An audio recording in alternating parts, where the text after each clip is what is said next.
Blue Ridge Country, the country and the people, the land. High mountain walls and bridges streams marooned the people of the Blue Ridge for centuries, shut them off from the outside world so that they lost step with the onward march of civilization. A forgotten people until yesterday, unlettered, content to wrest a meager living from the grudging soil they built for themselves a nation within a nation. By their very isolation, they've preserved much of the best that is American. They have held safe and unchanged the simple beauty of the song of their fathers, the unsullied speech, the simple ideals and traditions, staunch religious faith, love of freedom, courage, and fearlessness. Above all, they've maintained a spirit of independence and self-reliance that is unsurpassed anywhere in these United States of America. They are a hardy race. The wilderness, the pure air, the rugged outdoor life have made them so, a people of whom the Anglo-Saxon strain has retained its purest line. The Blue Ridge country comprises much of Appalachia, aptly called from the great chain that runs along the Atlantic coast from the Gulf of St. Lawrence to the Gulf of Mexico. It is a well-watered region having numerous streams and rivers throughout, being drained by the Cumberland and Tennessee, as well as smaller, though equally well-known rivers. Big Sandy in northeastern Kentucky, which flows into Ohio, and the Yadkin in North Carolina, which eventually reaches the Atlantic Ocean. In general, the region includes three parallel chains, the Cumberlands, Alleghanies, and Blue Ridge. Like a giant backbone, the Blue Ridge, beginning in the southwest portion of Old Virginia, continues northeasterly, holding together along its mountainous vertebra some 8 southern states: northeastern Kentucky, all of western Virginia, and the eastern part of Tennessee, western North Carolina, the 4 northwestern counties of South Carolina, and straggling foothills in northern Georgia and northeastern Alabama. The broad valley of the Tennessee River separates the mountain system on the west from the Cumberland Plateau, which is an extension of the West Virginia and Kentucky roughs. Throughout its vast course, the Blue Ridge is not cut by a single river. A narrow rampart, it rises abruptly on the eastern side south of the Potomac to a height of some 2,000 feet, cutting Virginia into eastern and western, and descends abruptly on the west to the Shenandoah Valley. Similar in topography, in its rough, broken steepness to the Alleghanies across the valley, it consists of a multitude of saddles or dividing ridges, many of which attain an elevation of 6,000 feet. As it extends south, rising from the Piedmont Plateau, it grows higher. In North Carolina alone, there are 21 peaks that exceed Mount Washington's 6,000 feet in New Hampshire. Contiguous to the Blue Ridge, there's another chain between the states of North Carolina and Tennessee, which to Carolina mountaineers is still the Alleghanies. However, the United States Geological Survey has another name for it, Yukonese.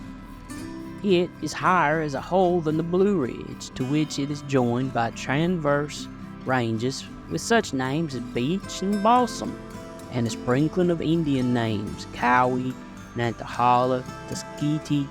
It differs too in physical aspect. Instead of being an ordinary parallel tiers, the entire system, unlike the Blue Ridge, is cut by many rivers: the Nolichucky, French Broad, Pigeon, Little Tennessee, and the Hiawassee. The parts some formed by the dividing rivers are also named Iron, Northern Unaka, Bald, Great Smoky, Southern Unaka, and Unicoi. Though many of its summits exceed 6,000 feet, the chain itself dwindles to foothills by the time it reaches Georgia and crosses into Alabama. If you flew high over the vast domain of the Blue Ridge, you would view a country of contrasting physical features: river and cascade, rapids and waterfall, peak and plateau, valley and ridge. Its surface is rougher, its trails steeper, the descents deeper, and there are more of them to the mile than anywhere else in the United States. The southern mountaineer has to travel many steep, rocky roads to get to any level land. So closely are the mountains of Appalachia crowded together. It is the geography of their country that has helped to keep our Highlanders so isolated all these years. This region has the finest body of hardwood timber in the United States. Black walnut is so plentiful and so easy for the carpenter to work that this wood has been used freely for gun stocks and furniture, and even barns, fences, and porches. White and yellow poplars grow sometimes 6 to 9 feet in diameter, wide enough for a marrying couple, their waiters, and the elder to stand on. A mountaineer will say, pointing out to a tree stump left smooth by the crisscross saw, the trunks are 60 to 70 feet to the first limb. Chestnuts are even wider, though sometimes not as tall. White oaks grow to an enormous size. Besides pine and the trees common generally to our country, these southern mountain forests are filled with buckeye, gum, basswood, cucumber, sourwood, persimmon, linn. The growth is so heavy that there are few bare rocks or naked cliffs. Even the bald, particular to the region, which is sometimes found on the crown of a mountain, bellies its name, for it is covered with grass. Not only of the useless sage type either, but an excellent grass on which sheep might use if they chose to climb so high. The lover of beauty finds delight in these mountains, from the first daintiness of spring on through the glorious blaze of wonder that is fall in the Blue Ridge. Beginning with the tan fluff of the beeches, the red flowering of maples, and the feathery white blooms of the sarpus, on through the red buds of gaiety and the white dogwood's dark purity, all is loveliness. The enchantment continues in the flame of azaleas, which is followed by the waxy pink of the laurel and the superb glory of the rhododendron. These have scarcely vanished before the coves are golden with the fragrance of grape blossom. The beauty of the woodland is a paradise for the birds. Early in the spring, the spotted thrush wings its way through leafy boughs. The cardinal, in his bright red coat, stays the year round. Neither snow nor winter, wind dulls his plumage or stills his song. His mate, in somber green, sings too, but he, unmindful of the southern chivalry, attacks her furiously when she bursts into song. Ornithologists explain that jealousy prompts the ungallant act. The oriole, singing lustily in the spring woods, seems conscious of his coat of orange and black. These are the heraldic colors worn by the servants of the Lord Baltimore. The nightingale and the whippoorwill sing unpretentiously in the quiet of the eveningtide. The blackbird makes up for his somber dress in good deeds. He destroys insects on leaf and bark. The eagle still finds a haven on safety in giant trees and hollowed trunks. There is neither tarantula nor scorpion to be feared in the Blue Ridge. The harmless lizard is called scorpion by the mountaineer, nor are there large poisonous reptiles. There are snakes of lesser caliber, but only rattlers and copperheads among them are venomous. The Highlander is not bedeviled by the biting ants, but there are fleas and flies in abundance, though no mosquitoes, thanks to the absence of stagnant pools and lakes. There are no large lakes as in the eastern section of the United States, and few smaller ones though the country has numerous cascades, rapids, and waterfalls. The Blue Ridge is a well-watered region, and characteristic of country are the innumerable springs which form creeks and small streams. A mild and bracing climate results from these physical features. Rapidity with which these streams rise and their swiftness, together with almost constant breezes in the mountains, reduce the humidity so prevalent in the southern lowlands.